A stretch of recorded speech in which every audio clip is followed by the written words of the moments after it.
Well, welcome to Peckham Digital. It's absolutely amazing to be able to say that. We've been working on this for a year. I'm Matt, by the way. I'm one of the co-founders. B here is the other co-founder.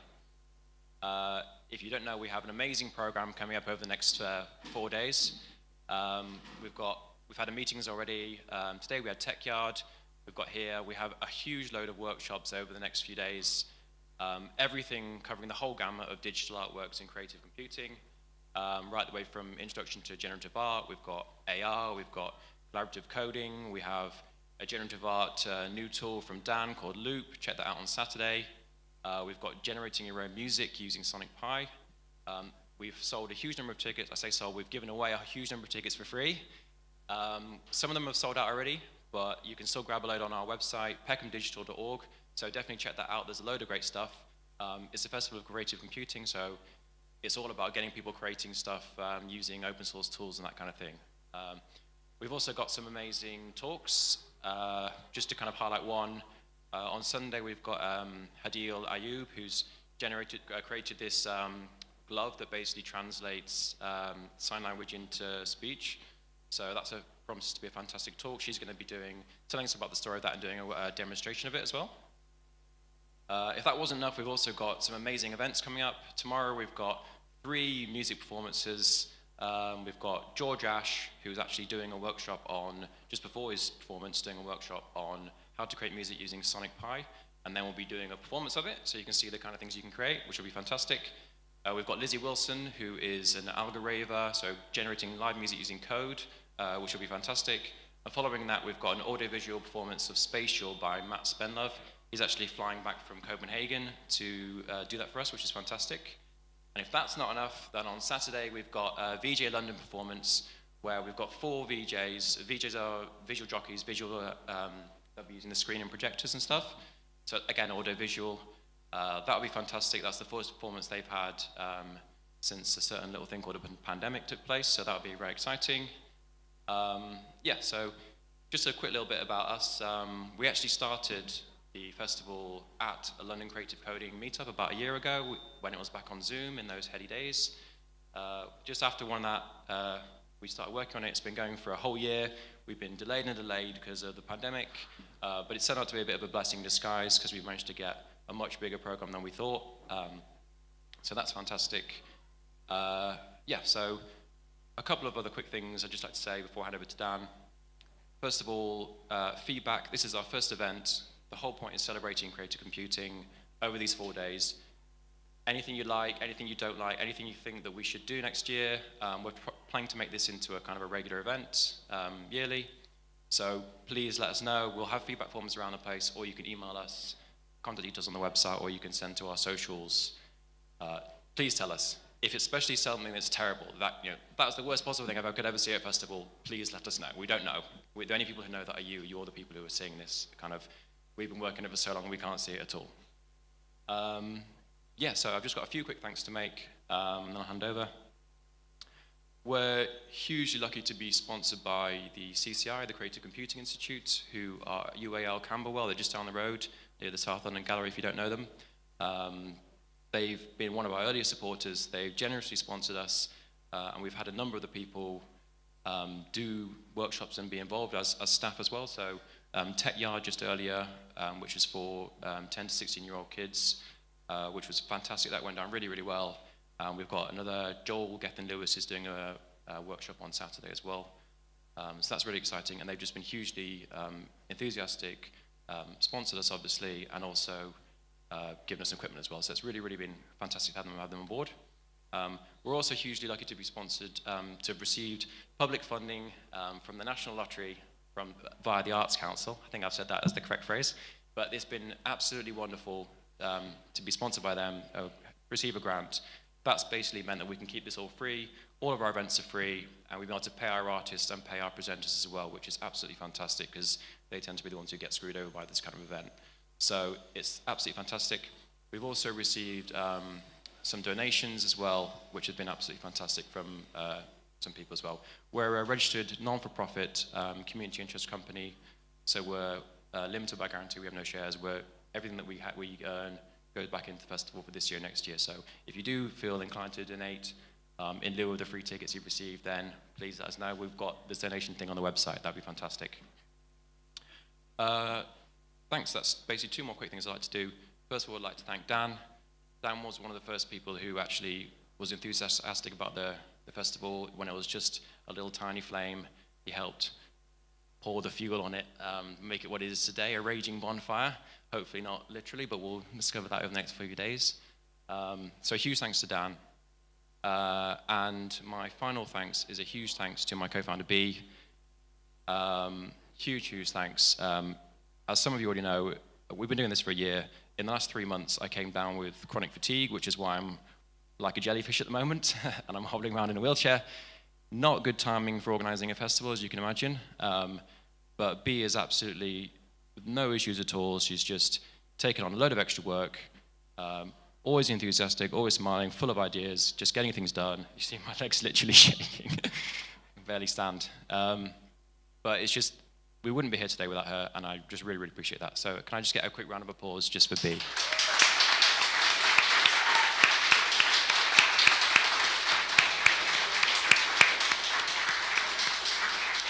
Cool, and then without further ado, for 20 minutes of live improv comedy, Dan.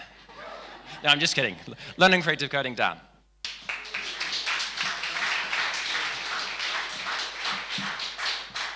All right, well, I'm not going to talk for that long. How do you remember all that stuff, man? I can barely remember what's going on tonight. So, yeah, it's great to see a lot of familiar faces and a lot of new faces, and great just to be back together again, I guess, and not looking at avatars on Zoom and that sort of stuff. So, yeah, welcome back. Yeah, we got 3 great talks tonight. Then we got some pizza. We got more pizza coming, and then we're gonna have a private tour, go and see the exhibition, and yeah, see what it's all about. And then there's more food and a bar here, so we can just carry on till the early hours if we really want to. Probably kick us out. But yeah, let's kick things off. James and Tiffany, all the way from New Zealand. Yeah. Just for this. So yeah, take it away.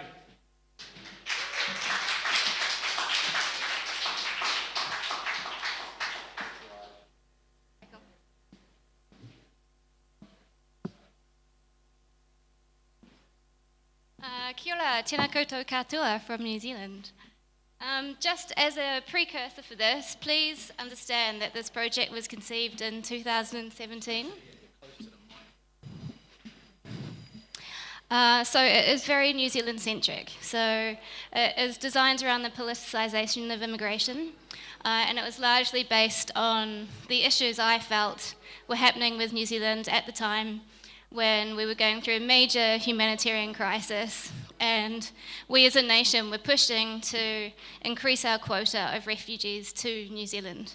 So we have an incredibly low quota that hasn't increased for 15 years.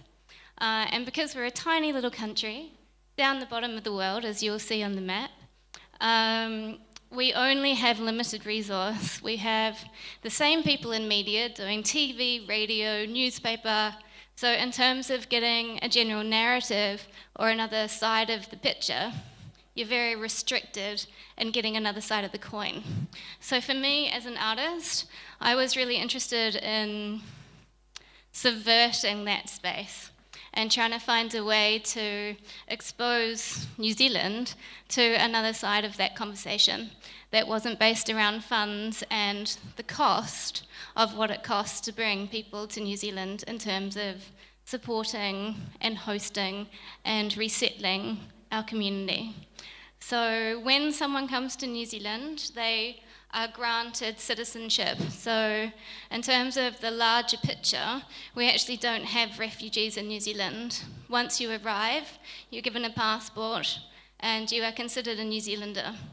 So a lot of this conversation coming from the refugee community was that they felt very marginalised within New Zealand, that New Zealanders never saw them as New Zealanders, and the racism and the bias translated through the government funding access to resources, access to doctors, education, healthcare, because they didn't have language, they weren't supported to integrate. They get 6 weeks of support and then they're on their own.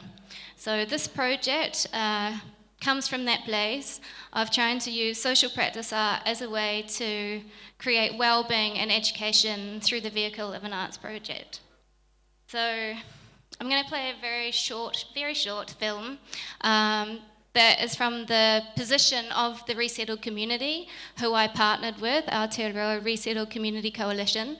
So from their point of view, it kind of brings in another perception or perspective of what it is like from their side to come to a new country. The project was broken down into 4 stages. It looked at how they became refugees in their countries of origin, what happened to them to be able to apply for refuge in New Zealand, their journeys through refuge to New Zealand, and then what their experience has been trying to resettle in a new country. So, would you mind playing the film?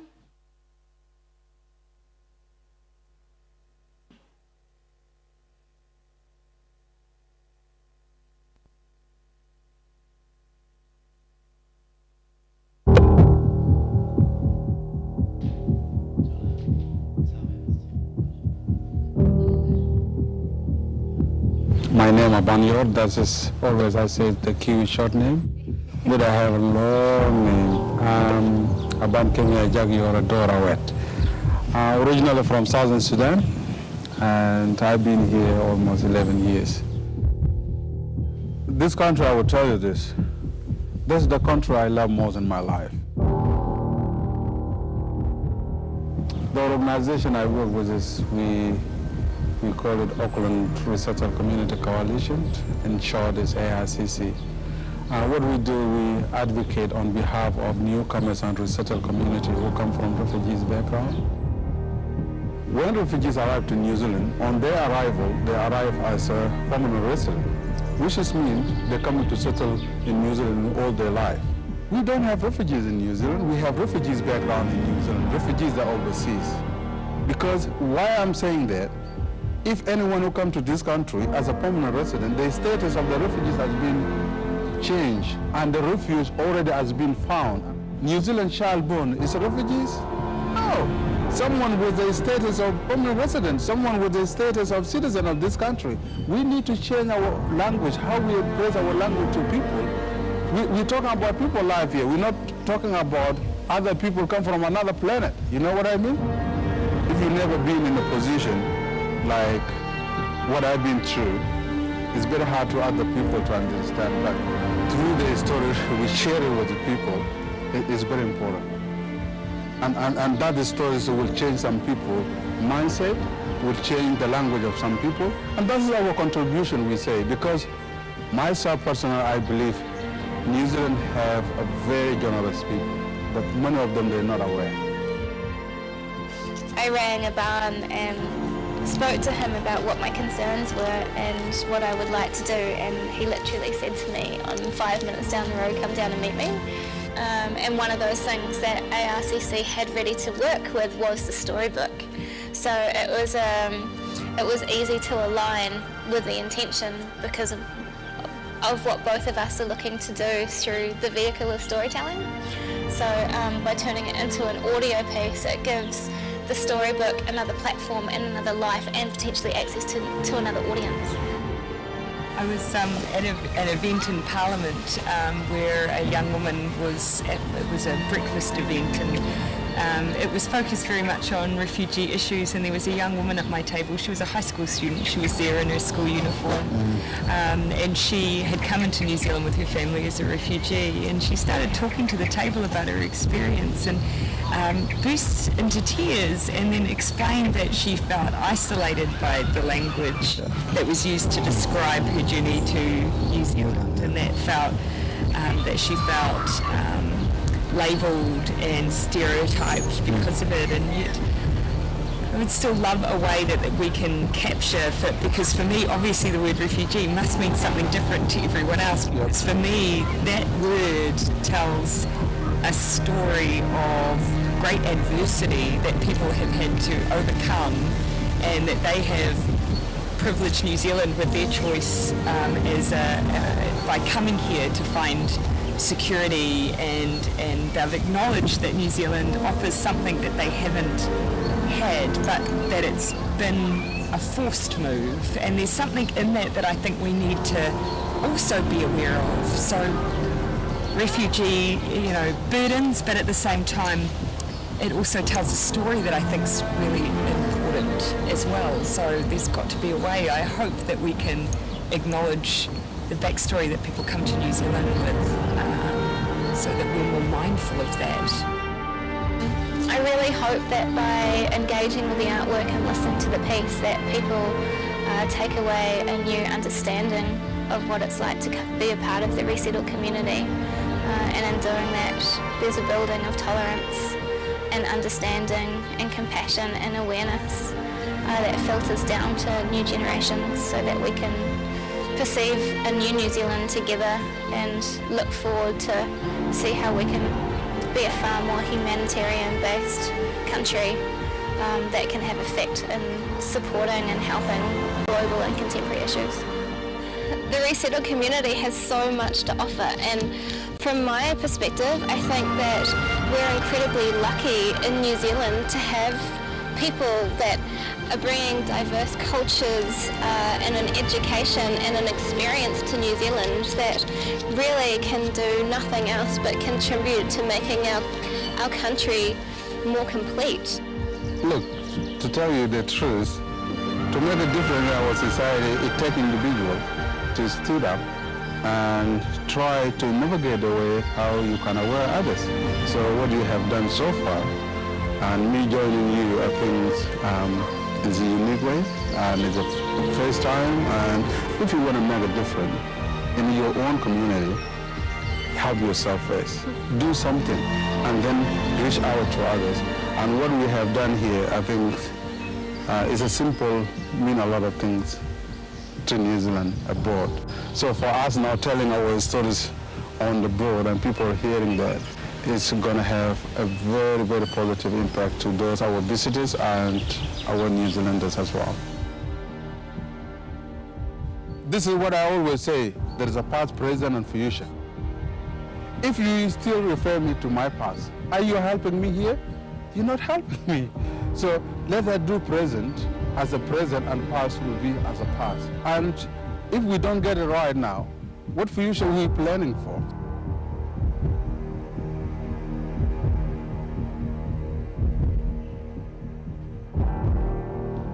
Okay, so what does that look like as an artwork? The concept was there, the collaboration was there. How to turn it into an artwork. So every 2 years there's a sculpture biennial in Waiheke Island called Headland Sculpture on the Gulf, which is the major art event on the New Zealand calendar. So I applied to them with my concept and was accepted to develop that work. It's really important to me from an ethical basis that my materials are upcycled or recycled or come from cottage industry. So finding materials to manifest the work was really important. So I worked with upcycled dinghies found on the island and turned those into sound showers. James will elaborate more on the tech of that. Essentially, I thought it would be an amazing idea to take the stories from the resettled community and apply the device of subverting New Zealand media and using them as a tool and asking the people that had a very negative relationship or conversation around the resettled community or bringing in more refugees to New Zealand to re-record the stories. So the reasoning behind that was to remove accent, so that when New Zealanders heard the stories of the resettled community, that they heard them from the positioning of a New Zealand accent, so that they related to them as stories of New Zealanders to New Zealanders. So the people that recorded the stories were people on TV and in media and on the radio who read the news and had formal media positions, so that they were very recognisable, well-known New Zealand voices. So that was one of the key devices that I used, and I will let James tell you what happened technically. Thank you, Tiffany. We're not from the New Zealand propaganda department either, I'll just say that. So Tiffany approached me with this idea. Is that loud enough? Closer? Sorry? Yeah. She sort of... Excuse me.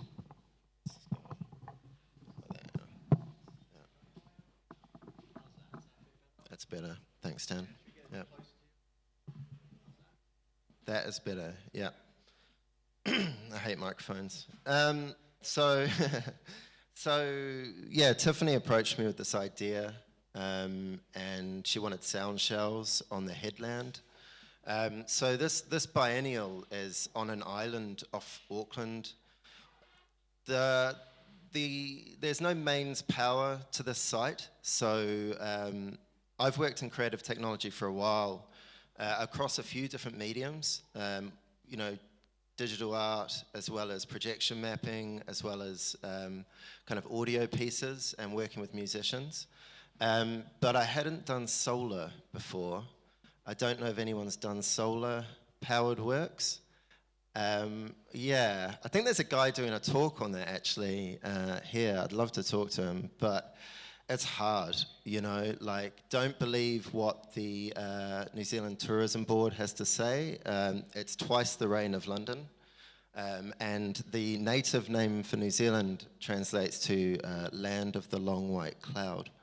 So what Tiffany approached me with was an audio piece. And it involved sound shells, as you can see here, with stereo in all the sound shells. So it needed to be quite a powerful piece. I mean, you've seen the video, it's quite an emotive artwork. And we needed to kind of get that across. So basically, the only way to do it was make it powerful. And the more power you use when you use solar, the more power you use. So the stereo amplifiers needed to be quite big. And it just occurred to me that this is quite old now with coronavirus. So solar's moved really quickly. And it's now come a long way. But yeah, this piece was really challenging. We built the sound shells out and they had staggered audio loops. So you could sit with one of them and get an intimate experience, and that's what Tiffany wanted. But when you step back, you can also hear all the boats overlapping at once, so you get a kind of an overwhelming sensation of hearing all these stories around you. So kind of adjusting the levels and things like that was quite tricky with the amount of power. So yeah, watch out for solar if you're going to do that. But you know, through doing this work, this was actually the second part I'd done. I'd done a digital visualization for Tiff to pitch the work to the biennial. But once I was involved in this piece and the audio went on, it was super powerful. So it kind of got me hooked on not doing glitchy, weird, dark stuff and doing more social practice digital work. So I'm now going to hand back to Tiffany. Yeah, we'll do a little bit of the audio. I mean, I think we've heard people that have been sitting here have heard a little bit already. Yeah, stress. So when the sound shells came on, you have to remember you're kind of standing on this headland in this sculpture, and there's a lot of people around you talking and chatting. So you've got to cut them right out. Of Democratic Republic of Congo, at the time my country was called Zaire, Mobutu Sese Seko, was overthrown in 1996. The instability in Democratic Republic of Congo became worse because of mass murders. Even ordinary families were targeted, but no one was ever held accountable for the crimes committed. At that time, my older brother worked at a human rights agency in Kinshasa, the capital city of Democratic Republic of Congo. His job mostly involved recording and reporting atrocities committed by various armed groups. Because of my older brother's work as a human rights activist, unknown people sent us hate messages numerous times and threatened our lives. Later, they launched a massive hunt to kill my older brother, so he had to go into hiding and I accompanied him. They were so determined to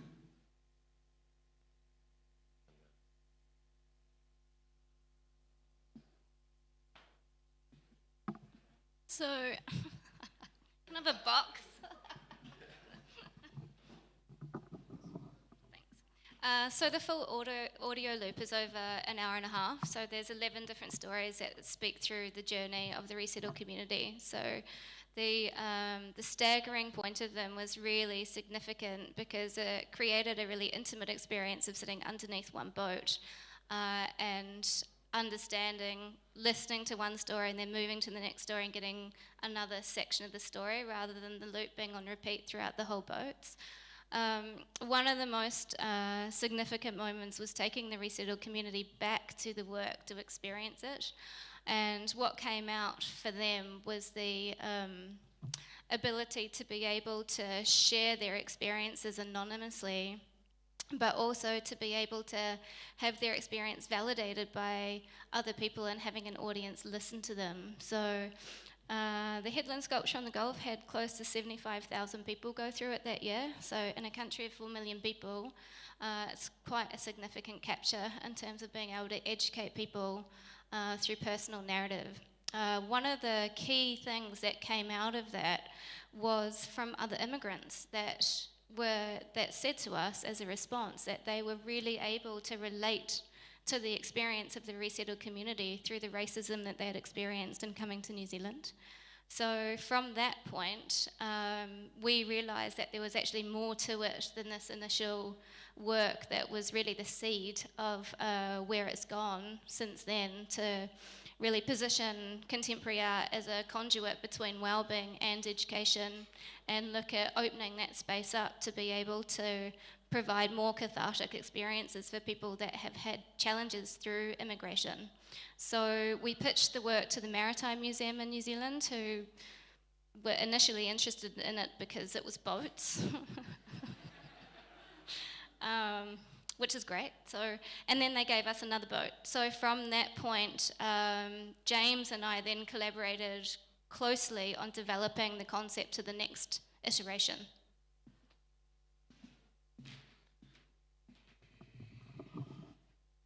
Yeah, we need to get the box. So once the Maritime got involved, they wanted quite a different thing. They wanted an audio recording booth. And they wanted a visualization, and they wanted and we pitched it, right? So they wanted people to be able to sit down, record a story of migration, and then us to visualize that on an audio visualization piece. They have quite strict requirements. I don't know if anyone's worked with a museum before. I don't know if they're all the same, but they basically don't like web apps. So you cannot go off-site. It's got to be a native app. You've got to keep the database there and protect the people's data. And they kind of have other funny requirements, like it's got to be Windows and use a nut box. And so it was quite a challenge to build this out. I use a variety of different software packages, but when I encounter this sort of thing, I find things like open frameworks really good. You can deploy an app. You don't need to pay for it. You know, unlike some other applications that need commercial licensing. You know, Open Frameworks is getting slightly old now, but it's super rock solid for this sort of thing. You know, they wanted, an application that young people could use as well as really old people. So it also had to be the UI and the UX had to be super easy. So I find when you've got to do something really fast, like WPF and Microsoft, like drag and drop UIs, are super useful. You know, they're native, they're code behind if you're happy with imperative coding. And you can just drag and drop, build a UI, drag your graphics in, and even better, if you're writing like native C++ apps, you can embed those in the .NET apps as well. So you can create one application, which didn't get used here because they wanted the visualization, but later on when we did it at the Center of Contemporary Art, they only had a single screen. So you could have the visualization and the audio submission app all in one. So quite good tools. Again, like a lesson I learned working with like a fine social practice artist is that everything matters, like copy, aesthetic, communication, especially with sensitive subjects. yeah, you choose the wrong color and you're in trouble, you know. So yeah, something to be considered. You know, I'm gonna share the app as well now and just see what kind of came out of it. I think anyone that's been sitting here has probably seen quite a bit of it, but yeah, we'll go again. I am going to do a live demo, which is potentially masochistic. There we go. I was born in East London, in the Eastern Cape in South Africa. We immigrated to New Zealand in 1988. We were unhappy in South Africa with the political situation. So this is all open and frameworks. We were keen to I'm sure raise our people are familiar with son open in frameworks the here. apartheid environment. And we're also yeah, you very can do a worried lot that with this tool, it right, wasn't and going to be different a peaceful add-ons. outcome. Here, And people have submitted that it might stories, well be civil and war. all these boats represent another person's We chose story. New Zealand Obviously, the because, map's centered on New Zealand. we decided Another we needed to requirement go from to the an museum. English-speaking country. And Because you one can't whose use web culture apps, mapping is really hard. I don't know if anyone's done mapping before, but there's like 100 different ways to do it.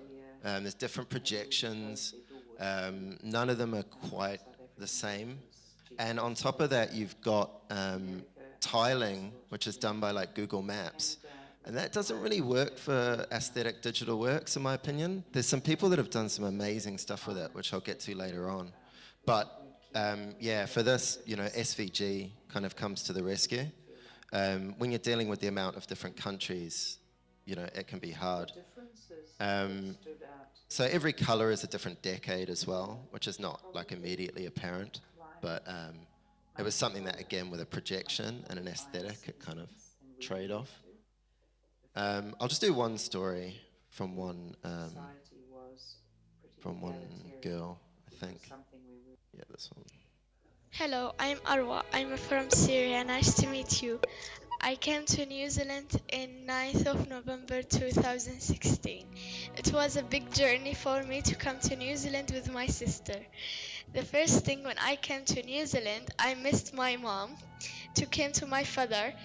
I went to Saudi Arabia and Yemen and Syria and Turkey.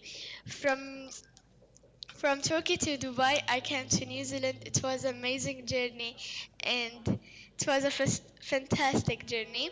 I went to Saudi Arabia, I born there and I lived 10 years, and after that I went to Syria. It was in Syria like a war, and after that went to Yemen 2 years and a half. There is a war, and after that I went to Turkey. I stayed in Turkey 1 year and a half and waiting till my visa to New Zealand, and after that me and my sister we traveled to New Zealand, and I have two brothers, they went to Germany. Yeah, we'll just do the one story. But like really powerful stuff as well, and it kind of, again, it got me hooked on doing just something a little bit different with digital art. Yeah, I'll hand back to you, Tiff.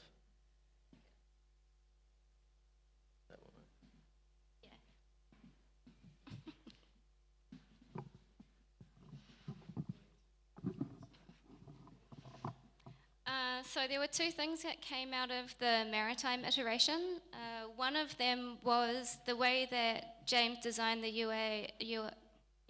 user interface in the audio boat, was that because it was touchscreen, we got a huge uptake of younger generation. So because it's so native to them, it was really interesting that historically immigration in New Zealand is stories of great-grandparents coming on boats, and there's not a lot of contemporary information around immigration. So because it became digital and because it has essentially become an archive, we now have a huge repository of children and super contemporary archive of immigration alongside people who have now passed away. So because there's a search engine in it, now people's ancestors can come in and search for their aunties or their grandparents' stories and listen to their voices. of their stories of immigration, which is hugely powerful.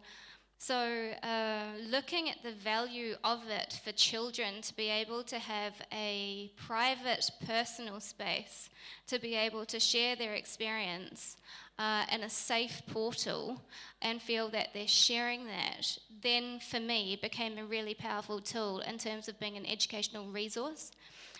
So from this point, I then applied for funding to a local arts board and received funding to develop a localised school audio library application. So we pitched it to schools and have created an education package to then take into schools and host, well, I'm not going to go into that, he can go into that, but basically, it's a huge resource for young people to be, and it works twofold. So it's cathartic for the person who is enabled to work with English as second language teachers and write their experience, help them learn English, build confidence in sharing their experience personally through using a device in their own time and their own speed. But it also becomes a really valuable resource for the school moving forward, because the other students can then access it and then listen to the stories of their peers and understand a little bit more about their history, why they sound like they sound, and have a little bit more compassion and tolerance for their difference within their educational environment. The other thing about it that has become really pivotal moving forward is because it's archival, and we ask them to record the story in their native language and in English, because a lot of children, when they first arrive, English isn't their strong point.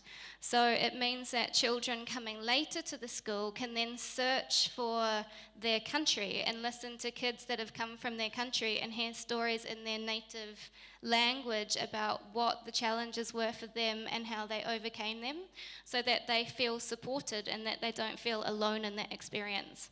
So the feedback from the school is that it has become an incredibly valuable resource for them. And they're still using it, and they work through the year groups to make sure that the whole school is represented within this space. Checking time.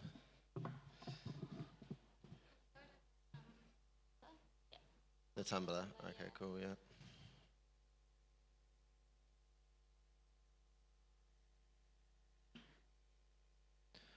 Yeah. So this is us working with the school children. One thing that became really apparent is that school children really were interested in the aesthetic more than and playing with the colours and things a lot more than adults were. So that kind of really made us realise that it's got to be fun to use. So there was a lot more work, and there still is a lot more work to do on that front. The kind of, oh, you want to scroll down? Yeah. Right, there's more. But they got a lot out of it, you know. They were able to use the tool, which was really, like, it showed the UI worked, and yeah, as Tiffany said, being touchscreen, it made it really easy for them to do. You know, it's hard when you work with kids because they will break all your tools, like, straight away. So, you know, yeah, that was quite rewarding. And from that, we've realized that one of the kind of crucial elements of a work like this is the data, obviously. I mean, it's an archival audio piece. But you've got to protect that, because what could happen is if someone is looking for someone in another country and they're trying to find them, then they could use the tool to find this person. And that applies to school children as well. So the schools had kind of various requirements as well, like the museum. And they wanted... yeah, they want the data basically kept on site. So a native app, again, was the only really way to go there. But moving forward, it's going to have to be forked, right? There's going to have to be a native app and a web app. Do you want to, Tiffany will speak to the future outcomes of, you know, conceptually, and then I'll talk about where it could go technologically.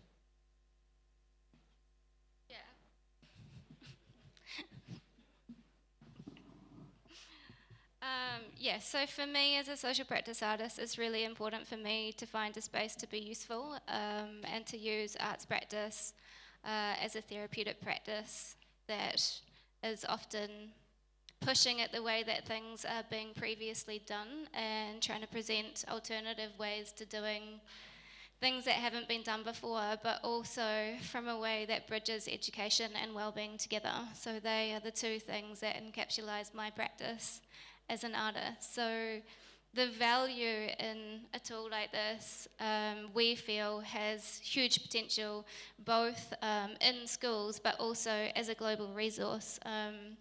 Especially now, given the challenges the modern world is facing, the integration of immigrants into society is critical, and how we do that becomes really important from a humanitarian point of view. So for us, we really want to try and find a way to support people and help people. So we think now the way to do it is to split the project to its next 2 iterations. One that is a school-based application. You can talk about this.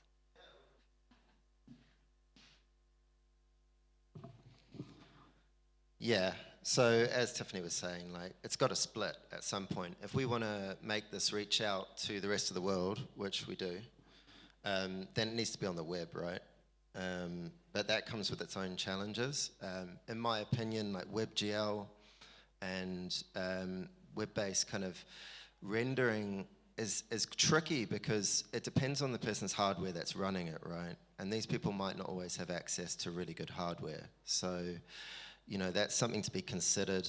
And then the data protection as well. You know, the data could be shared between the native app and the cloud app, which would be really good, but protecting data on the internet is pretty hard as well, you know. So the next step really is to fork it and have a native app, I think, and a cloud-based one, and see where the value is for people, and obviously not have the map centered on New Zealand. Some of the work I've done here, I've really learned, I think, that you don't want to be obsessed about learning a tool intricately. You know, there's a lot of tools used in this project, you know, from the audio stuff to kind of open frameworks, and then .NET, and then the web stuff. At the moment, I'm using like React Native and 3Fiber and all sorts of stuff. So you don't need to be obsessed with learning a tool inside and out. Just get it done, you know, and then work and iterate from there. On top of that, when I was kind of dissing Open and WebGL, windy.com, I don't know if anyone's seen that. That's a super awesome site. And they've really managed to tackle tiling and how to do a kind of visualization on a world map that doesn't run badly. Yeah, so I think that's it. Great, thank you very much.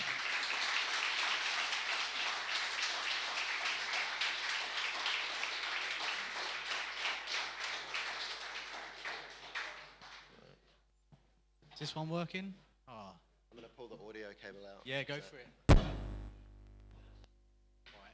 Right. Yeah, thank you, Tiffany. James, yeah. Great talk. We'll save questions for the end, I think.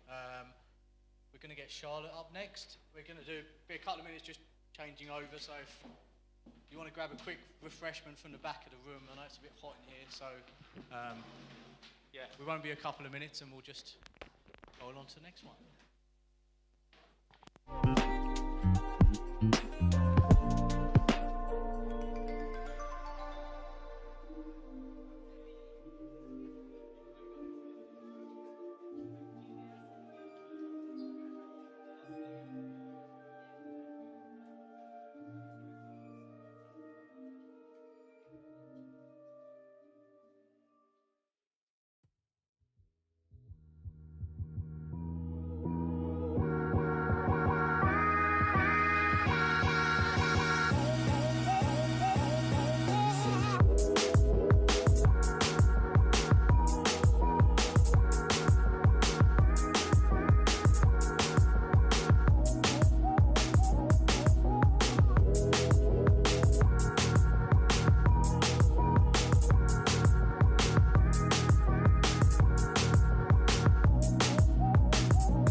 Take over. Hello. Yes, this is working. Hi, everybody. Yes, I'm going to talk about jigsaw puzzles. Let me just... This video on the left is just me doing a jigsaw puzzle, and it's exactly 20 minutes long, so I have to really, really keep to time in this talk. The talk we've just had, thank you, Tiffany and James, for doing something so meaningful. Mine is going to be the opposite. It's about a very frivolous personal project. Woo! Right, so a little bit about me and my background. I started making websites when I was like a tween, and when I left school, I was like, I could be a web developer, but I want to do something a bit more creative. I wanted to follow in my mum's footsteps, and she was a fashion designer. So I went to art school, and there I got very distracted by making jewelry, because I really like the fact that you can use all these like analog tools and techniques that have been around for like hundreds or thousands of years and make something really beautiful and precious, like just with your hands. But yeah, I was always working as a web developer part-time during my jewelry degree, and when it came to the end, I was like, probably not going to be a jeweler. That's a very hard industry to get into as an independent designer. But I wasn't ready to just make websites for a living either, because it was just a bit too digital. I needed something a bit more tactile in my life, so I decided to undertake a master's in computational arts at Goldsmiths just down the road, which was fantastic, because it was like how to use code to make visual art, but also we did a lot of electronics. There were like 3D printers and laser cutters, and it was basically my paradise. So this is something I made in my second class during that master's. So this was back in 2016, and I look at it now and I'm like, it's pretty ugly. But at the time, it was that first piece of creative coding where I had that aha moment of writing some code and then seeing something like completely unexpected as the output.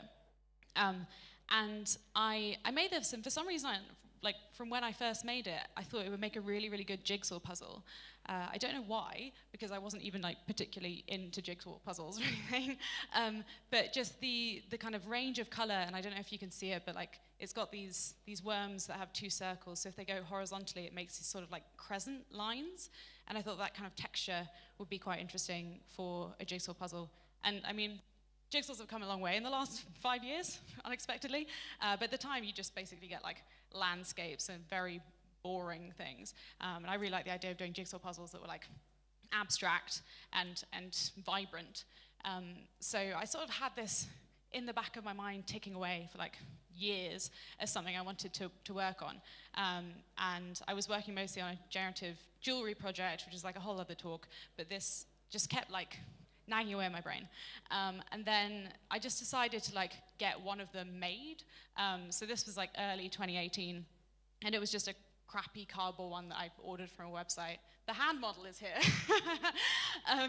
I felt really validated actually, because it did make a really fun jigsaw puzzle. It was like vibrant, it was fun, textures were interesting, and it wasn't perfect. Like I think the colors were a bit too all over the place, but it got me thinking about like what makes a good jigsaw puzzle, and it's this sort of like balance of not being too easy because then it's boring, but not being so difficult because then it gets really frustrating, and just thinking about like how different kind of like visual motifs can make that easier or make it harder, and like what really makes a great jigsaw puzzle.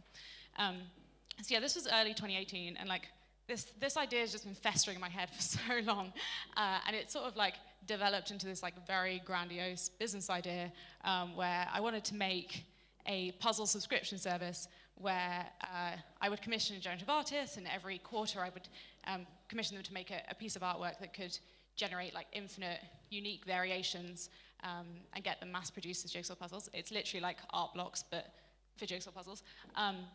I thought this would be a really, really cool idea.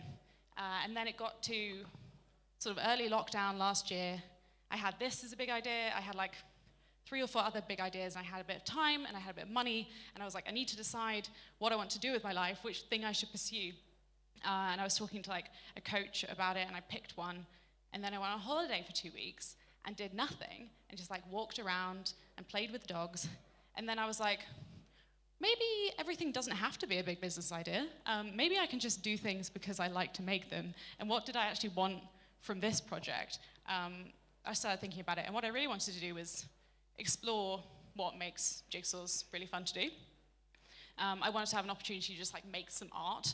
I'm one of the kind of people that finds it really difficult, even if I have all of the space and all of the time, to actually like make stuff without having a deadline or any kind of like structure around it.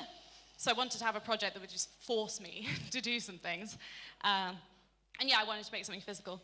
And I wanted to avoid everything to do with business. So that's brought me to the new small idea, which is to make 1 generative puzzle per week, to film myself solving it, to share it, and to have fun and learn things. One of the consequences of this is that with my big idea, I was thinking mass production, factories, and the way that you'd usually make jigsaw puzzles on a large scale is that they're made out of cardboard, printed, laminated, and then you use a die cutter to stamp out the pieces. So it's just like a big metal thing that you go boop, and then it like goes into lots of bits. And those dies can cut like 20,000 jigsaws. So that's how you do it on a commercial scale. But for this, like the idea of me just making 1 a week, it makes a lot more sense to use laser cutting as the method of production, which meant that not only did I get like control over visual design, but I also got to like completely control the way each piece was shaped and cut. So it's just like a completely different layer to this whole like what makes a good jigsaw puzzle. Here's my obligatory like making physical things is hard slide. Story of my life, but this was about a year's worth of experimentation to figure out how to laser cut jigsaw puzzles. I was like, this isn't hard, people do this. It's really difficult because you're lasering printed material, and laser cutters make a lot of smoke and it damages the print. And yeah, a lot of time with laser cutting you would like layer masking tape on it, but then I'm not going to peel masking tape off like hundreds of individual jigsaw pieces. It's just not feasible. So it took a long time, and it's not perfect. Like I could have spent another year tweaking this, or like buying my own laser cutter so I could do it myself. But I was like, Charlotte, this is a project for fun. This doesn't need to be a thing where you can sell the outcome. So I've got it to a place where it's pretty nice. I get the prints giclée printed, and they're mounted on 3mm frosted acrylic, and then laser cut. So it looks good on film, and that's what matters at this point. I just have to like continually tell myself, not making these things to sell to people. I'm just doing it for my own fun. So also like a big aspect of this project was being able to not only like design the pieces and do the pieces, but filming myself doing them as well. So I had like a high quality digital output from jumping back from analog to digital. So this is my setup. I had 2 light boxes. I've got a C stand that mounts a DSLR. So I shoot it all in 4K, and I have a little monitor recorder at the back so I can see what I'm doing. I sort of like had a little bit of a fantasy that maybe this would be like the new ASMR, like watching people solve jigsaws.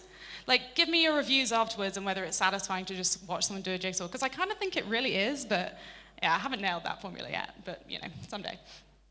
How am I actually designing these things? As a web developer, I wanted to use web technologies. I wanted to do it all in the browser. So all these designs are using the Canvas API.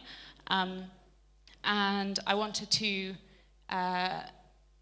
make a tool that I could use to sort of like preview the designs, iterate on them, play the parameters, and then also like export whatever assets I need to do the thing. So I wanted everything to be reproducible. So it's all done using like noise seeds instead of random.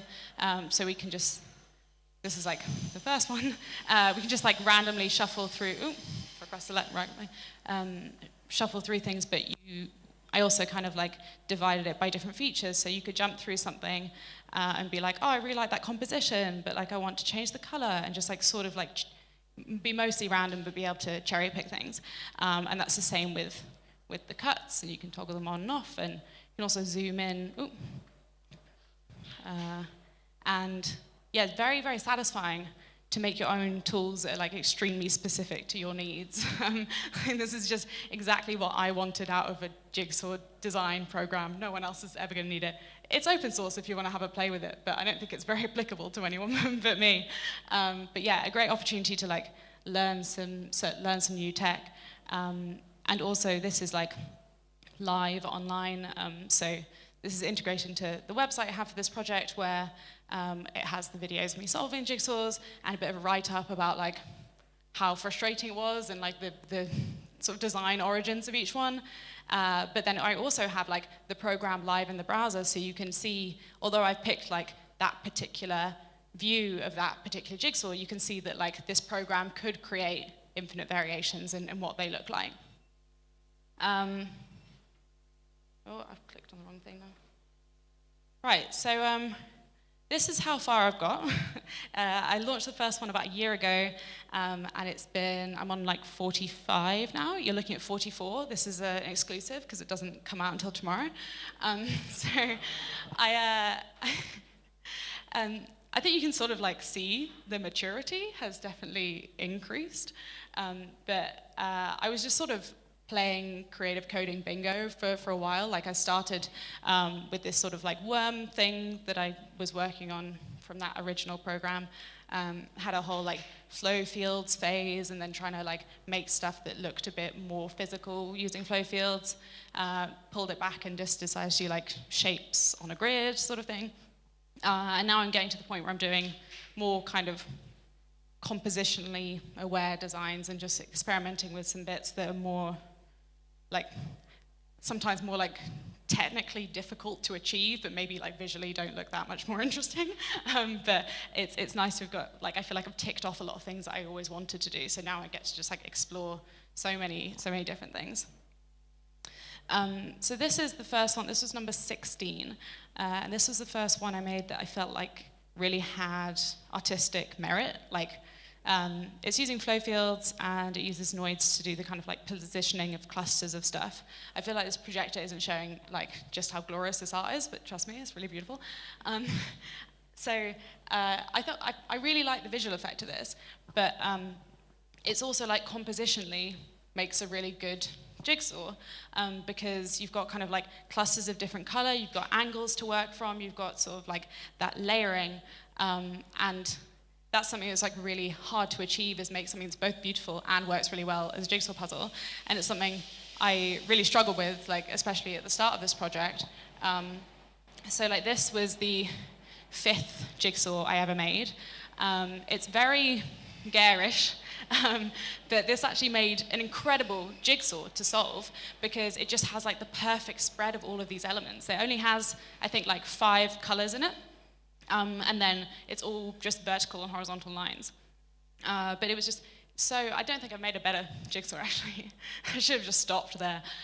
But yeah, that you could kind of, you had to compare pieces based on like, oh, is this line slightly thicker than that one? And like, oh, that edge is cut off, and it was really, really fun. Versus like this one, which was number 13, which I think is more kind of compelling visually as a composition, but made an awful jigsaw. And I regret it because I also made it like have double the pieces as all of the ones I'd done before, so it took me like 4 hours to do, and I was very annoyed at the end of it. But yeah, because this is all just circles, it didn't really give you an indication of what the piece next to the one you're looking at would look like. And although there's sort of like, there is different colors going across a piece, it didn't, across the design, it didn't really translate from piece to piece. And that's the kind of thing that, like now I would look at that and be like, oh, awful jigsaw. But at the time I was like, oh, I'm doing interesting, like the lines are flowing, and it's like they're literally circles, you can't even tell what angle things are happening at. So yeah, definitely evolved. So I spent the sort of first 25 jigsaws really working on the visual design and trying to understand like what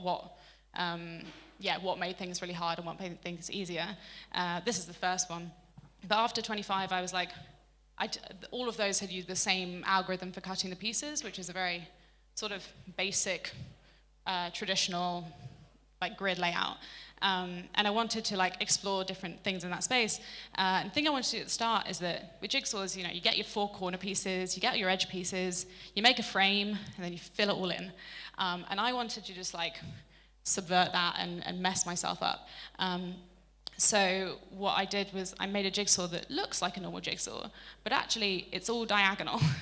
So all of the edge pieces are little triangles, which means it's just impossible to line up all of the edge pieces because you need to have the connecting pieces. It was actually, this is a fun puzzle to do, but it was just really strange to stop your mind from thinking like that, you know, you line them up in a grid flat instead of rotating them. And I just had to like approach the puzzle in a very different way that I wasn't used to. I then decided to, actually, I thought I would speak for longer than expected, but I'm actually behind time, so maybe we should just watch the rest of this one for another 15 seconds. It all comes together at the end. The trouble also is that you have to be very aware. I'm very aware when I'm filming them that I have to do all the darkest ones first, so the end ones can like, you can actually see them go in. Anyway, so I decided to like take this a step further and just like really mess myself up by making it puzzles where like most of the pieces are edge pieces. So, and in this one, like, less than half of them had 4 sides to them, like had all 4 sides with tabs on them. And I thought this would just be like, haha, I'm stopping myself from making the edge, but actually it was like very confusing to any piece you're placing down, like could have an edge on any side, and it was very, very mind-bending doing this sort of puzzle work, but like really exciting to just see what kind of like preconceived notions I built up of what can be done, like how you approach puzzles, and like absolutely wrecking that and trying something completely different. Yeah, so this is a particular fave. May as well watch the end of this one as well. Enjoy.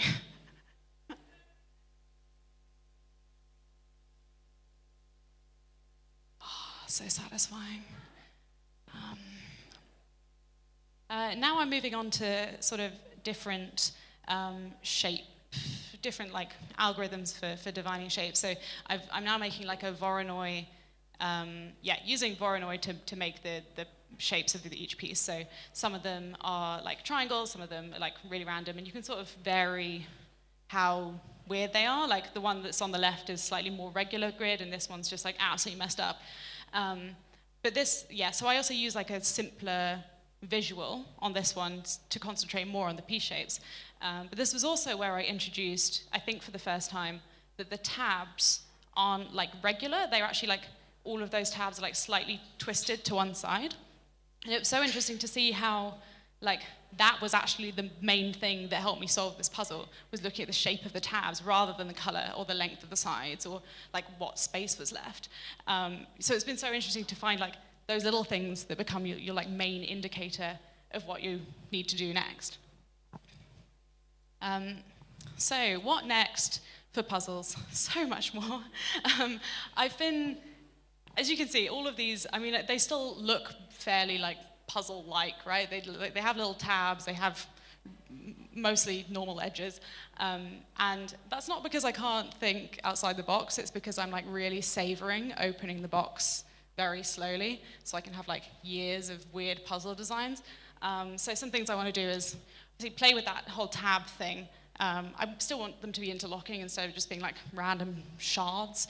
But yeah, there's so many different directions to go in that, and also using maybe like different like triangulation for the piece shapes, reaction diffusion, maybe using like springs, which is something that nervous system do if you've ever seen any of their puzzles. I'm like constantly trying to not copy them, but it's really difficult because everything they do is amazing. Also whimsies, which is where you have like random shapes in normal puzzles, and then the puzzle like pieces go around them. I'm also really interested in looking at like relying mostly on the cuts being weird and the visual design being very easy, or like vice versa, and like seeing how that like makes it harder or interesting, whatever. Yeah, so as I said, these aren't sellable, but the dream is still alive. So if any of you own a jigsaw factory or know anyone that does, get in touch. Otherwise, you can follow along with this project as I go forward on Instagram and Twitter. And actually just started on TikTok recently, so join me on TikTok for that great puzzle content. It's going to be very popular. Yeah, thank you all for listening. We now have to wait for the next, no, hold on. Applaud when I put the final piece in. We've got another like 15 seconds. It genuinely is very pleasing to watch. It's like sometimes I just watch them back just to soothe myself. And I think 3x is like quite a comfortable.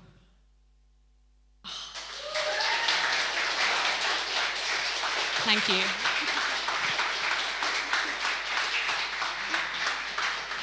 Time to perfection. Time to perfection, almost. Yeah, well done. Yeah, who knew puzzles were so interesting? I would have never known. I've only maybe done 2 or 3 puzzles in my life, but I should probably do some more now. We could be onto something here, yeah. Yeah, thank you, Charlotte. There's some pizza at the back of the room. Grab a slice, and then we're going to get Amy up here.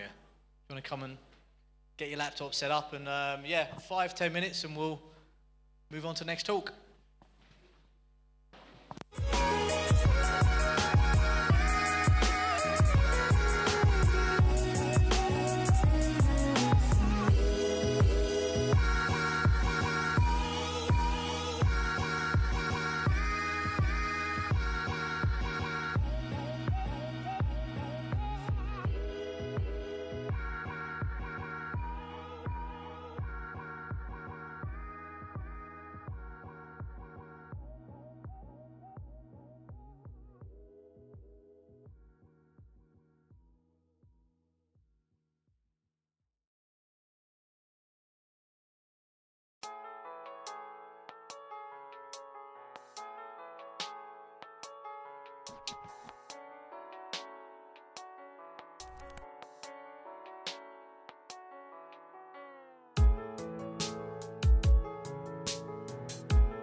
Thank you for having me here. I'm going to talk a little bit about generative art. So this talk, it might be a little bit rough around the edges because I kind of stepped in last minute when somebody else had to drop out, but yeah, hopefully you'll find something interesting in it.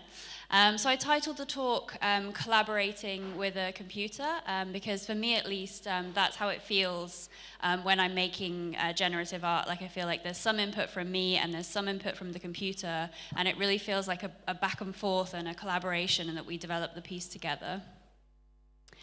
So first of all, what is generative art? I'm sure like most people in this room are at least like aware of it. But this question's been discussed quite a lot in a generative art Slack that I'm in just recently.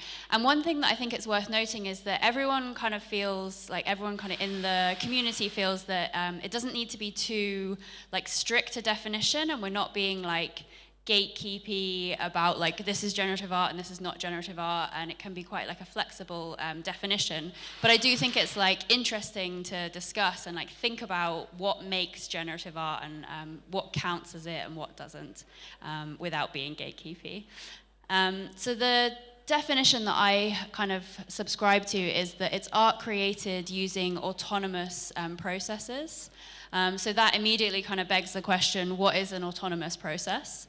So I would say that it's one that is not under direct human control, so with some kind of input from outside of the artist. And I think that there are really three main ways that this is done in most generative art. Perhaps there are others that I've missed, but yeah, there's three I'm going to talk about. So the first one is randomness. And then the second one is rule-based systems, and then the third is natural processes. So we'll talk a little bit more about each of those. So first of all, randomness. So this is a piece that I made called Thousands of Tinies, and there's a lot of kind of randomness going on being used in this image, but I wanted to talk about kind of the piece right in the middle. So first of all, we've got these like archways, and the beginning and end kind of angles of those arcs are defined randomly. And you can kind of look at that and think, well, yeah, okay, but so what? And that's kind of fair enough, I think. Like I could have decided those manually, like I could have gone in and just clicked, like I want, you know, these to be here and here. But then this main kind of piece in the middle, the white piece, is made by creating different nodes, and the position of the nodes is defined randomly by creating an angle and a distance from the center of the canvas. And then I create triangles by selecting 3 nodes for each triangle. And I think this is an example of where that kind of input from the computer really starts to make the artwork. And like I never would have put those triangles there, like I wouldn't have selected them that way. So it's like the computer is creating that for me. So this is the piece running the code, and so you can see that every time I hit refresh, we get a different background, a different set of circles, and a different little piece in the middle. And something else interesting to note about this, I think, is that they look like folded paper, I think, like especially the one that was written on the slide, like it looks like a folded airplane. And that's not something that I planned before or expected, but it's something that I noticed when I created the work. And then in response to that, I colored the triangles in these kind of shades of gray, which I think like accentuates that folded paper look. And that's the kind of thing that I'm talking about when I say it becomes like a collaboration. Like I had this idea of I'm going to create dots and join them together, and then I saw it and I was like, oh, it looks like paper. And it's that, you know, yeah, collaboration back and forth.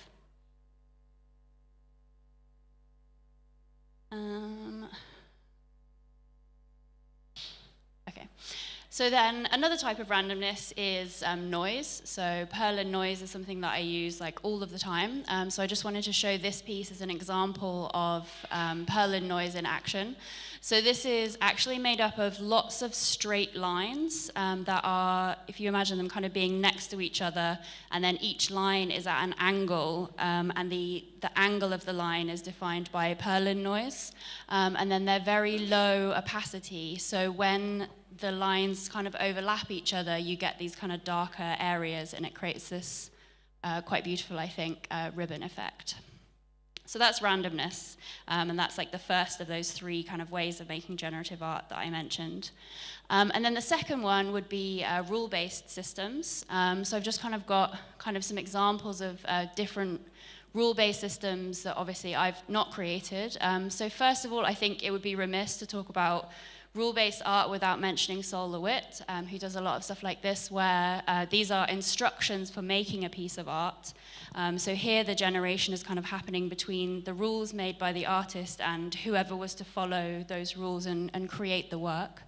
And then we also have things like Conway's Game of Life and the cellular automata, which perhaps you're probably quite aware of this, but with Conway's Game of Life, for example, there is a grid, and every cell in that grid is either on or off, and they decide their state in the next frame by looking at their neighbors around them. So there are quite simple rules that define whether each cell will be on or off, but these quite complex and interesting motions and animations kind of emerge out of that. So a way that I've used rule-based systems in my work is by creating kind of ecosystems. So this is a piece that actually was part of January, which was a generative art event back in January, where there was a different prompt every day. So the prompt for this was grow and prune.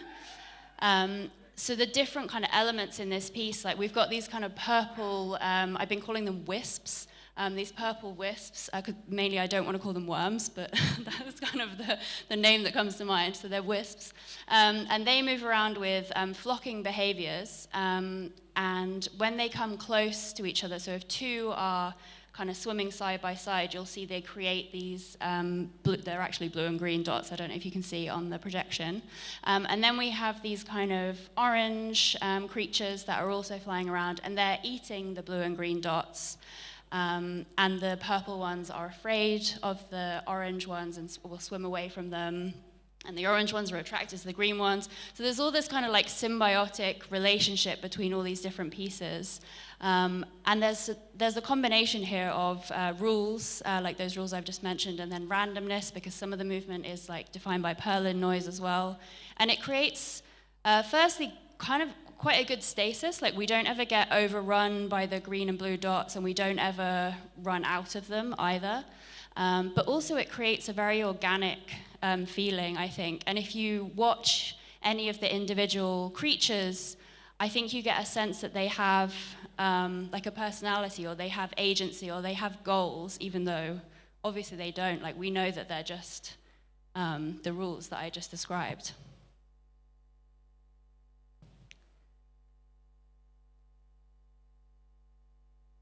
Sorry, I'm like flipping between browser and presentation.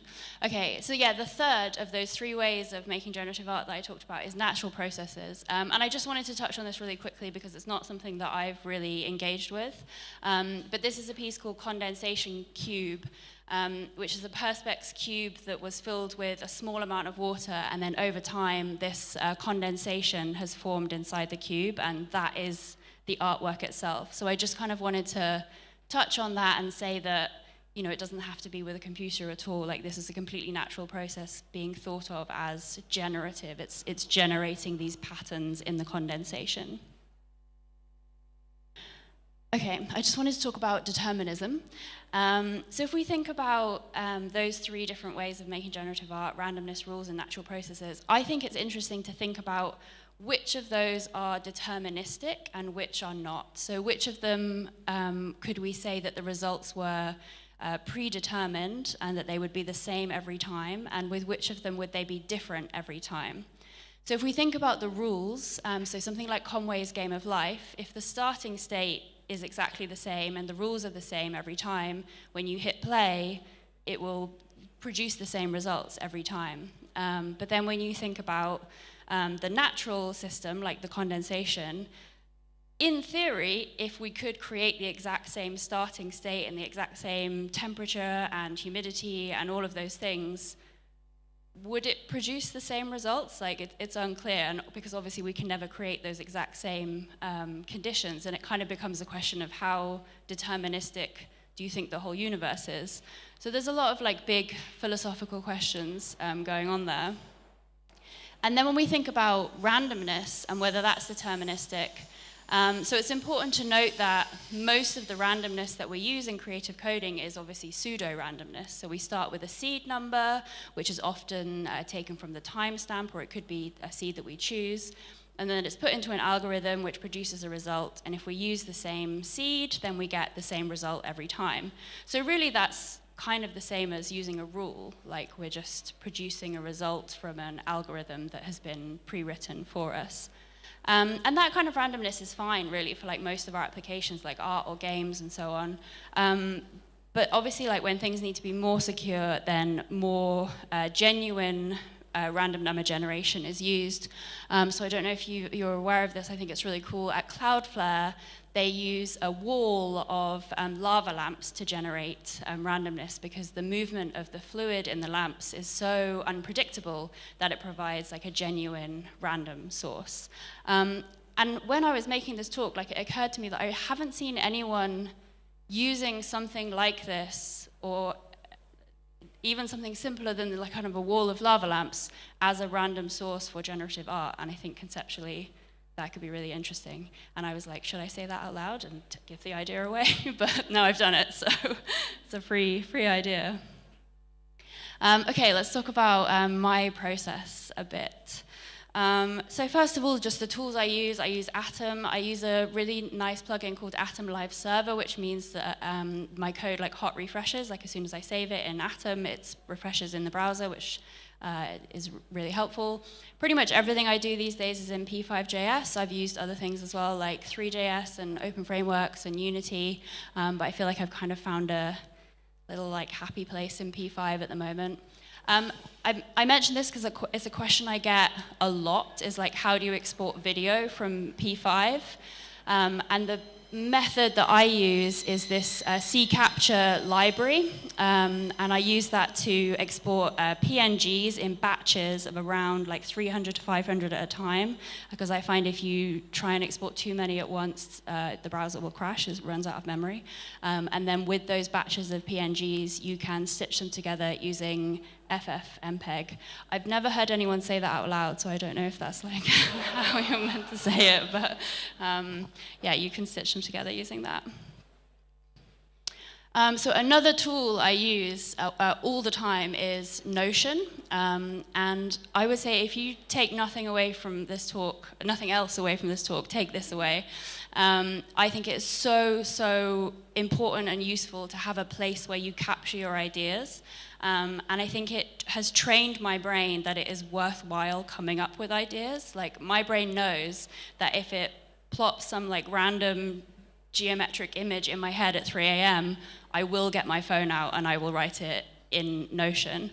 And I think that has, over time, given my brain the confidence it needs to keep coming up with those images and ideas. And it also means that when I sit down at my desk to write code, I have like a place to start. So let's just take a couple of the things that I've done in the past from that list of ideas, and I'm going to talk through like how I went from this idea that popped into my head to the final piece.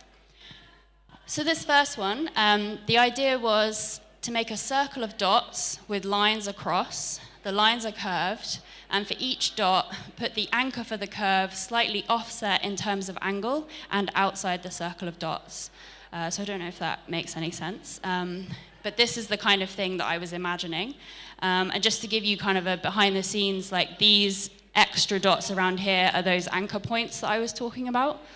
So as soon as I made this, I immediately was like, oh, well, these are just not curved enough. I imagined them being a lot curveder. So this is when I moved the anchor points much further away. And this is kind of a zoomed out view where these anchor points are kind of off in the distance now. And with this version, the position and angle of those anchor points is generated completely randomly. And then if we switch and start generating those using Perlin noise instead, so we get like a much smoother result, we start to get things like this. And now this is the kind of thing that I had imagined when I wrote that note into Notion. I imagined something quite like graphical and like solid lines. And I think even like I'd imagined it just being like thicker lines than this and quite like bold. But when I saw this, I thought it looks quite like wispy. And my thought next was, what would happen if I like put loads of lines? And again, that's that like collaboration thing that I'm talking about. Like I'm always like responding to what I see in the result and going with that.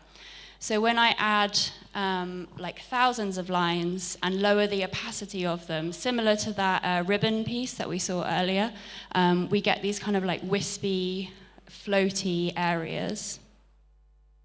And then if we add color, we start to see things like this. Again, it's better than the projector is showing it. And then I have an animated version of this as well. So this is animated by changing some parameters that I'm using for noise. So it's actually a perfect loop as well because it moves through kind of the noise field in a circle and comes back to where it starts. Which is nice, but also sadly PowerPoint won't play it in a loop, so it doesn't matter, but trust me. Okay, so another piece. This is one that I actually made like a week ago, I think. And the idea was just super bright color moire. And I'd been doing a lot of moire stuff with my plotter. So I have a pen plotter. So this is a piece on paper that is made using 2 different color pens, and they're actually glitter pens. You can't see it like super well in this image on the projector, but they're really sparkly and it's nice. So I wanted to make something like that, but purely digital, and I wanted it to be like super bright and punchy with like neon colors. And this is kind of where I started, which wasn't really what I was looking for. I think you can kind of see in this image, so I think it's interesting. So the only colors that I've used in those circles are yellow, blue, and pink. But yeah, I don't know, it's not super strong on the projector, but there's kind of these areas of like green where the yellow and blue are coming together, I guess as you'd expect, but yeah, I don't know, I think it's quite cool and interesting. But yeah, like I say, it wasn't exactly what I was hoping for.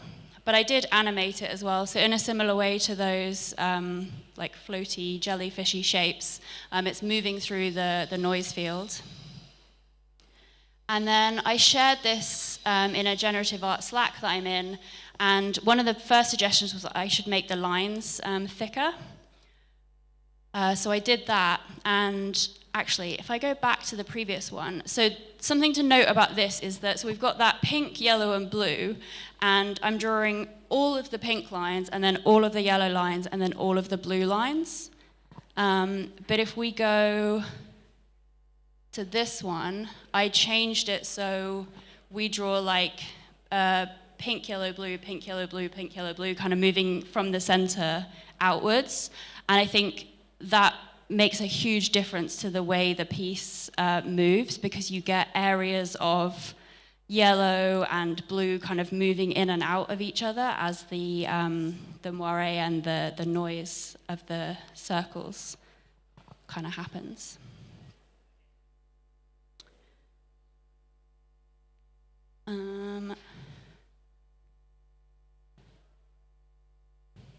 So this was the kind of final piece that I made with this technique. And then this one is a perfect loop now as well. And here you can actually kind of see how it's moving through the noise field, because everything kind of moves down and then it pauses and then it all moves up, and I think creates something which I, again, didn't intend, but I think worked out quite well, this sort of like melty, flamey effect. And it is a perfect loop, and PowerPoint isn't looping it. Okay, so I wanted to talk about color specifically, because I think that like a lot of people who are doing generative art are coming like not from an art background at all. They're coming from a maths background, and sometimes like the feedback that I get often is that like I'm using color quite well. So I just wanted to talk about a bit about how I tackle color. So there are two different ways really that I look at color. One is to use hue, saturation, and brightness mode, and the other is to use hex codes. And there are absolutely like other ways to manage color in P5 as well, but these are the two that I kind of come back to. So the first one, using hue, saturation, and brightness mode, I find this is really good for when I want to create fades and gradients. So you can see in this piece we're going from pink to blue, like through this purple in quite a nice fade. And then with this one as well, the color of the blue dots is fading from one type of blue to another, depending on how fast they're moving. So this is a good time to use HSB mode. And then separately, when I use hex codes, it's more useful for when you want like specific colors and to select the exact colors that you want rather than gradients. So these pieces are all predefined palettes that I selected. So I had a few tips. The first one is that I use this website, Coolors, I don't know, to create palettes. I definitely recommend it. Like, it's got like a generator on there. It's got lots of example palettes as well that you can use, but the generator particularly is really good. I also have this list of color resources, which you can kind of remember this URL or take a photo of it or whatever, but there's a bunch of like books and links in there that were shared in this Generative Art Slack that I keep mentioning. And then the last thing about color, this is like my top tip for color, is I hardly ever use black or white, and especially black. Like, I would say don't use black or white unless you really mean it.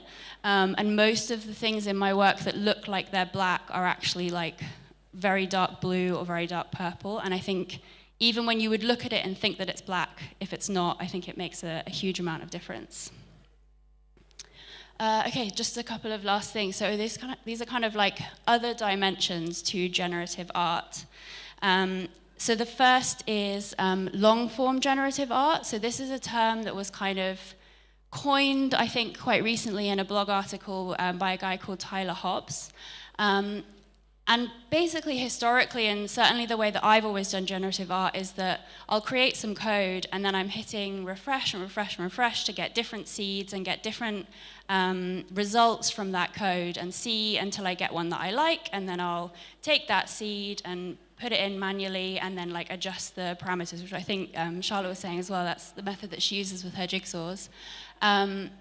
But then this form of long-form generative art, which has been made popular with websites like Art Blocks, is where the actual code is kind of there as the artwork, and each individual piece is generated using the hash when it's minted on the blockchain.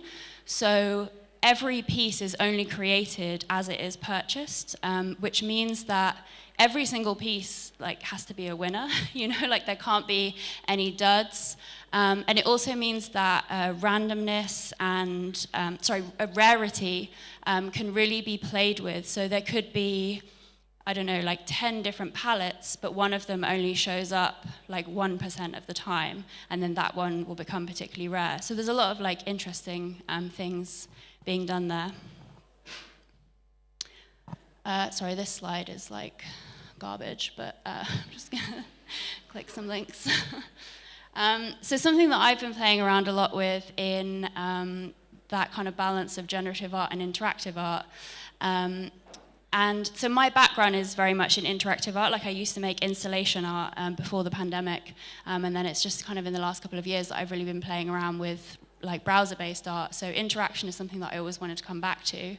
And I'm really enjoying kind of using interaction alongside generative art. So these are like flow fields that are creating these shapes, but you can kind of interact with it. And like I've mentioned this several times now, like I really enjoy this thing of, I feel like I'm collaborating with the computer as I make the piece, like it's me and the computer. But then I also really enjoy that the user or the viewer gets to take part as well. So it becomes like a collaboration with me and the computer and then the user as well. So this is very similar to those like purple wisps that we saw earlier. They've got like flocking, and then I'm kind of dropping in these balls for them to play with. A lot of this stuff takes a lot longer to code than it should do because I just get distracted playing with it. Let's see, just this last one as well. So I keep forgetting like which way around my monitors are. Oh, I think this is the same one. Okay, that's it. Sorry, I don't really have an ending, but thank you.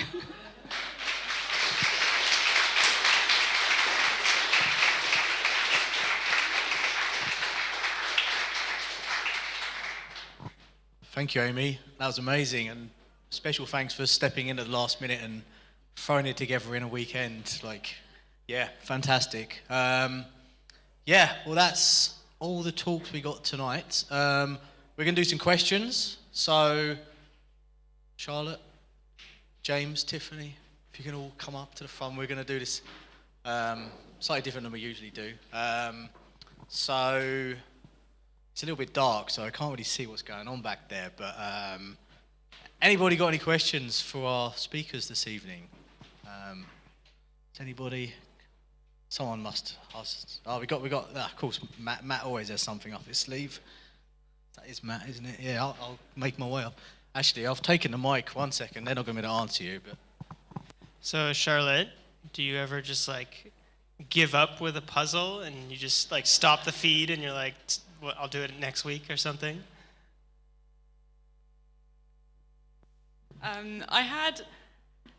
I had a phase where I was trying to like record the audio like perfectly as well, which meant that I couldn't like swear as I was doing it or like if there were any sounds. But I've got it pretty much down to like pause the recording, go off and do things, and then like resume and then cut that in the edit. So there are definitely some puzzle videos that were actually filmed over the course of like 3 days. But I have not given up on one yet. The average is like an hour long. Or like an hour to 2 hours, so it's never like too much of a struggle. 4 hours is the longest I've done so far, so it's not too bad. great. Anybody else? Any more for any more? Yes, we have one here, and third from the... I have a question for Amy. So you showed Conway's Game of Life, and I think what's interesting about that is that you can have cellular automata that do stuff that's not that interesting, but then that particular pattern is very interesting. But you need the right rules and the right sort of initial setup for that to happen, right?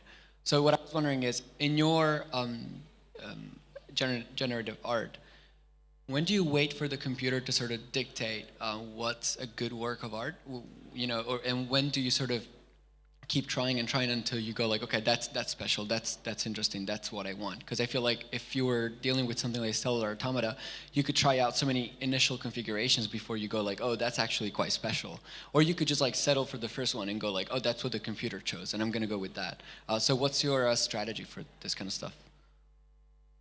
Yeah, I think it really varies. I think in some pieces, like there's this striving for that kind of long form generative art thing where every piece is like a winner, and like the whole, like any seed that you put in will give you a good result.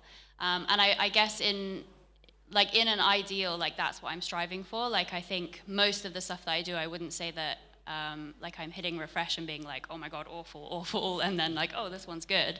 Like I'm just kind of looking for like the one that really works or really surprises me, I guess. And actually, you made me think of, I did one piece, it was during January. I'm trying to remember exactly what the prompt was. No, I don't remember. But I made an enso, which is like I think it's Japanese, a piece of art where there's like a loop made with paint. And I actually coded it without running it at all. And then I just like fixed any bugs, and then I ran it the one time that it ran without any bugs, and like that was the piece. Because that's kind of the whole philosophy behind the enso, is that you do it and it's like in that moment. So yeah, I guess it depends on the piece. Thank you. I have that same struggle a lot, and I've set myself a rule now that if I refresh like more than like 20 times and don't get like the one I want, I need to do some more coding. Just being like, it's not ready if it's like less than 5% are like good ones, you know? Yeah. Great. We got any more thoughts? Yeah, we've got one more here. Hi, question for Charlotte. How do you generate the layout of a puzzle? Is it dynamic or is it something you have pre-stored somewhere, generated manually? Yeah, it's all like completely generative. It's all done with the Canvas API, so just using like begin path and whatever. But I use a npm package called Canvas to SVG to like put it in a vector format, so I can laser cut it, which is really cool. So yeah, I mean, like the initial ones were just a grid of dots and then using noise to just like distort them slightly and then just connecting them all up with some extra like Bezier curves for tabs, and it's like got more complicated from there. But yes, all generative as well. Thank you.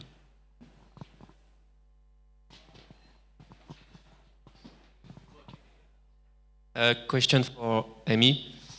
Could you quickly go through your journey through the world of NFT, because you approached that topic, but how has it been going for you? I kind of thought someone might ask that. I deliberately didn't put it in the talk because I feel like it's like a whole different talk, and I felt like I didn't have the time to like put it together in the way that I wanted. But yeah, it is something that I've been doing recently, and I actually started on Hic@Nunc, which is a NFT marketplace where you can sell work that is live code. So for me, that is ideal because I'm making these like interactive pieces. And honestly, for me, in an ideal world, Hic@Nunc would be like the #1 platform out there because it's also on Tezos, which is a clean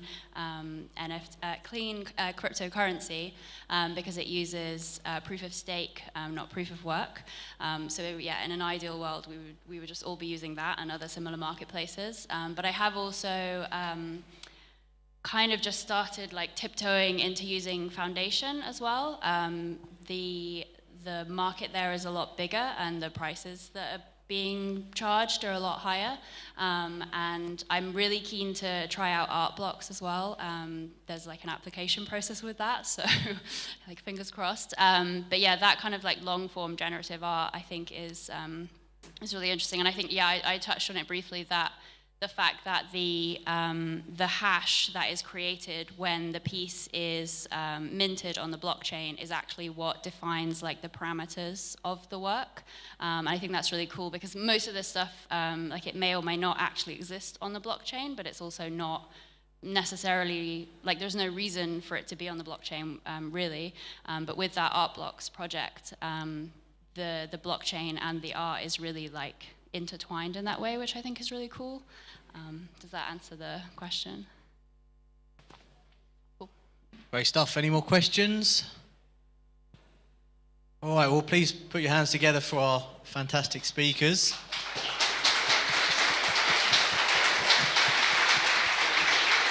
Yeah, and me.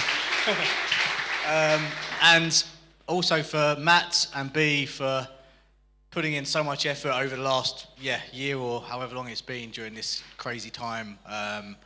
They're going to give us a little guided tour of the exhibition, and I think most of the artists are here to answer questions and to explain things, so this is a once-in-a-lifetime opportunity, so don't miss out. But yeah, let's please put your hand together for Matt and B, because this wouldn't happen without them. Good timing. And the sound guy and the video guy, Anthony, my right-hand man. And yeah, don't forget the sound guy back there. He's like sorted us right out. So yeah, thank you. And we'll be at the bar somewhere afterwards. So yeah, see you next time.